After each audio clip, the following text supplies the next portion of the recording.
Hello everyone, I hope all is well. You might be thinking with Newcastle not playing any matches across the weekend, you might think it's a bit of a quiet time for this football club.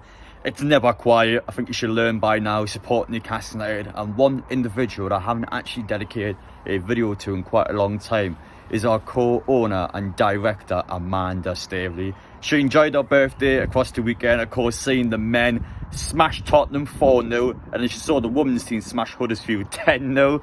They won the league title, and the men's team are currently pushing for European football. So despite all this negativity we've had this season, things are on track. Newcastle are still doing well, and Newcastle on a great position now, actually. I really think we can get European football.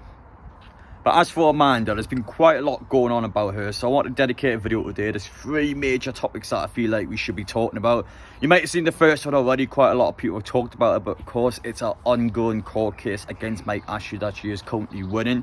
Secondly, which hasn't been spoken about too much, the fact that she's currently in talks with Ratcliffe for Manchester United, of course, over Dan Ashworth's gardening leave. So Newcastle have that stance at the minute where Dan Ashworth, if Man U want him, they have to buy out his contract for £15 million just to bring in Dan Ashworth. And thirdly, this has concerned fans and social media, but I still think people don't understand what this means. But Amanda Staveley is currently selling some of her shares in Newcastle United, but people don't quite understand if that's a good or a bad thing. So I thought in this video today we're going to address all of the topics I've just mentioned there, and I feel like it's always important, as I say, to clear the air. Everyone understands what's going on, and everyone gets a better understanding coming out of this video, basically. If you guys enjoy the content, get down there, hit that subscribe button if you haven't done so already, so you don't miss any of the upcoming videos. Smash the like button if you enjoy it. A couple of things from me quickly, sorry. Two things. So the first one being on the 25th of April, Thursday, 6:30 kick-off. Of course, this is the day after Crystal Palace away. I will be playing a Newcastle United charity match against Sunderland, where all the money is going to Mind Wash It, which is actually a mental health charity. Please, please, please, if you can get yourselves down there, the ticket link will be in the pinned comment. Make sure to get yourselves along. There'll be plenty of content creators. All the money we're getting raised for charity, and it's at South Shields Stadium, so you can't complain about that. And secondly, I'm aware quite a lot of you watching this probably aren't going to be too arsed by this, but for those who are into gaming, like FIFA, that sort of thing, I'm actually in the Girth and Turf League. So that's actually a brand new pro clubs team that's been run by the likes of Angry Ginger, Luke Littler, Wayne Rooney's in it, Trent Alexander-Arnold's played them, Tammy Abraham's played them. I mean, it's full of massive footballers, massive content creators. I'm actually amongst it. I'm in the Newcastle United team. The Geordie boys getting run by Clever Dick. So yeah, I just want to get that across now. My Twitch will be down in the pinned comment as well, so RMP12422 on Twitch. Be doing some gaming videos. I'll probably mention a bit more in the community post. I'm aware, again, I'm not really supposed to be talking about it here, but apologies, I need to get those plugs out of the way. We'll actually get into the topics about Amanda Staveley now. Start off by talking about Mike Ashley first, because I'm not going to spend too much time on it. I know you guys have seen quite a few videos already talking about it, so I kind of want to get my point across, and we'll talk about the other two topics in more detail. But just in case you haven't seen any of our content about this, so basically Mike Ashley is suing Amanda Staveley over the fact that Newcastle United are not supplying Sports Direct with the brand new Adidas kit next season. So Mike Ashley's filed for an injunction, meaning that Newcastle, if they were punished in court, they would have to then give Sports Direct the privilege and the allowance to actually be able to sell Newcastle United kits next season.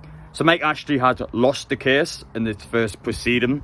They're not allowed to do it at all as things stand, which, I mean, obviously without trying to be biased, Mike Ashley hasn't got a leg to stand on now. I remember actually, even the last couple of seasons, like this kit for example, when it came out, every single year without fail, Sports Direct would leak the kits early. I don't know what it is. I think it's because of obviously staff members on 0-hour contracts that couldn't give a toss if they're sacked. I mean, they go in the warehouses to start taking pictures of the kits to post them all over social media, and it's something that Newcastle obviously expose their media because they want to reveal it themselves, and it's just that sort of thing where straight away they're also, I've seen in some cases where staff members are actually selling the kits early, which is, I mean, against the law. So it's been a bit tricky with Sports Direct, and even without looking at the background of Mike Ashley, I just think anyway Newcastle, after seeing that sort of shenanigans going on, they just wouldn't want to put up with it. So Sports Direct haven't got a leg to stand on, and yeah, the court agrees as it stands. Of course, we're going to wait for further proceedings, but Mike Ashley has failed again. How satisfying is that, by the way, after all the years of crap he's gave us? He's now in that sort of spot where he's not looking too good, is he? He's not looking great at all. But that's it. That's it. All I want to say about Mike Ashworth. I'm done with this guy. Secondly, we'll talk about Dan Ashworth now, another individual that I can't bloody stand. So Dan Ashworth, of course, came in Newcastle. It was wanting to believe in the project, was wanting to go ahead with things. Decided he doesn't want to wait out his contract at Newcastle. He now wants to go to Manchester United. So he's sitting at home right now, obviously enjoying himself. He'll be getting paid loads of money for just sitting there and doing absolutely nothing. So Newcastle was in a war wills, if that's the correct terminology to use, with Manchester United. So Newcastle does not want Dan Ashworth to go to Man U, of course. They're going to be waiting out for the best possible deal for us. Man U desperately want the guy in now. So Newcastle, because of the fact he's still got 2 years on his contract, Dan Ashworth are now forcing Man U to pay out that contract. And they want a hefty £15 million. So Amanda Staveley is currently actually speaking with Ratcliffe and actually trying to come to a compromise, trying to get a deal sorted to Ashworth can go to Man U this summer, and Newcastle can get a lot of money, which of course under FFP and the current PSR regulations and everything you want to talk about, the legal side of the Premier League.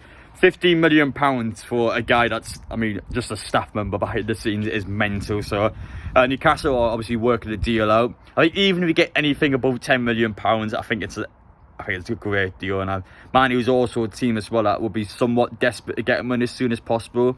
Man U might just take the bullet and go, well, actually, £15 million may seem like a lot of money, but of course we get this guy in 4 transfer windows earlier than we would have normally got him in if we decide to pay no money. And that's 4 transfer windows where Man U can strategise, they can go around and get the players they want in. And we've got to remember as well, Dan Ashworth knows everything about Newcastle. We would have taught this guy everything. We've got to give him all the schematics, all the details about the clubs. The last thing we want is obviously for him to go to Man U and tell them basically everything. So Newcastle has to now change up the infrastructure and the way that they looked around the transfer market, so we aren't predictable to Man U, and so our plans and everything doesn't get just thrown out of the window and just taught to Man U. So it's a nightmare. Obviously I wish Ashworth was here. I wish we didn't have to deal with this crap, but the reality is he wanted out, he's going out, and Newcastle now are going to replace him. Still hasn't been too much information since my last video actually about who we could replace him with. Of course, Hugo Havana, likes of Paolo Maldini were odds-on favourites, but he's out now. Amanda Staveley is currently in talks with Jim Radcliffe at Man U about getting a deal sorted for Dan Ashworth so he can go to Man U and we can get a bunch of money that we can spend in the summer transfer window. So things, although nothing confirmed, are looking good. And finally, let's talk about it. The thing that's making people twitch on social media. Straight away, you see a headline or you see an article somewhere going, Amanda Staveley is selling her shares of Newcastle United. And people just get the misconception of it. Straight away, people thinking, oh God, she's got to leave the club. She's got to sell her shares. The project's failing at Newcastle. Like, people just don't understand what it means by that. So I thought we'll clarify it a little bit in this video, because it's always going to happen. She even said this second to come at the football club that she's always going to eventually be selling her shares in the club. Now, the issue with Amanda when you compare her to likes the PAF is her funds are just nothing compared to the PAF. So, of course, having shares in Newcastle means that you have to pump money into Newcastle United. And Amanda Staveley is someone that can't do that on the transfer side of things. He just doesn't have that much money where it can be put in the signings, it can be put in infrastructure, it can be put in everything. Amanda's job as the director is to run everything. She's the face of the PAF, she's the face of the ownership. She'll be out there in the media, of course, talking about the football club, talking about the prospects and everything about that. But in terms of an actual business point of view, as the director, she runs everything. So you see at the games, see when she's out and about, she makes sure that everything's working properly, all the staff members are doing their jobs, and she just operates the signings as well. She'll speak to the players in advance that are coming into the football club. She'll just try and make them feel welcome. It's her job to basically run everything, whereas the PAF, the big players are there to pump money in. The Reuben brothers as well, that pump that money in. And Amanda, of course, when she sells her shares, will be earning a profit on it and helps her in a business point of view, but she's still going to be here for the long term. Don't get the impression straight away when you see something that she's selling her shares that straight away she's just doing off. She's not doing off at all. She's here for the long term. She's going to be here for a long time. She clearly cares about the football club and in her job and her business. She earns her money from obviously selling her shares, getting a profit, but she's also running the club at the same time. She's still doing the running side of things.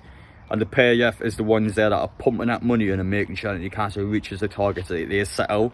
But Amanda's job is to make sure we actually get those targets. She does everything on a day-to-day basis. But in terms of her revenue, in terms of her money, she's just not as wealthy as the PAF.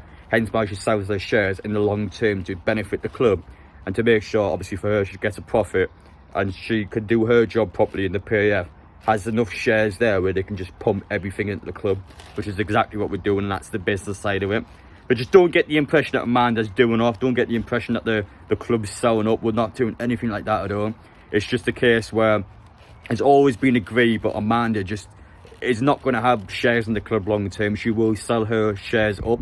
The PAF have more control of the club, and they'll be able to pump more money into the football club. So hopefully that's a bit of an understanding there. I think probably when you see that on social media, people will just crap themselves straight away, but it's just not the case that she's gone. It's just not happening at all. So please don't get the impression that Amanda's had enough with the club. To the next video. Appreciate you watching. Take care. I'm still quite active on TikTok and Twitch, so make sure you stay tuned on those. You want to watch more content from me, you want to watch me play some games. I will try and get you guys involved as well. I've got a few plans in the works, so stay tuned. Appreciate you watching, and we'll see you all in the next one.